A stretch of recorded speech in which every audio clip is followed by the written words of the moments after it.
If you change your CCV filter and you're still having the perform service, you want to go ahead and follow these steps here.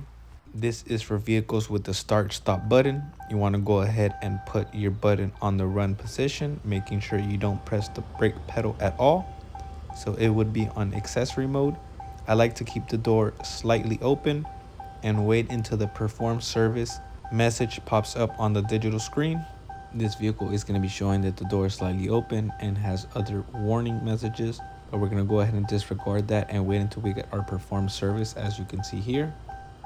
Now we're going to go ahead and start our cycling process by hitting our brake pedal twice fast, and we're going to go ahead and slowly press down our accelerator pedal twice and simply just shut off the accessory mode.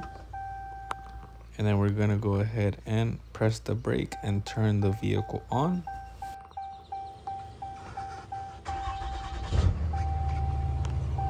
As our digital screen is getting ready, I like to go ahead and just close the door so it will be one less message to worry about.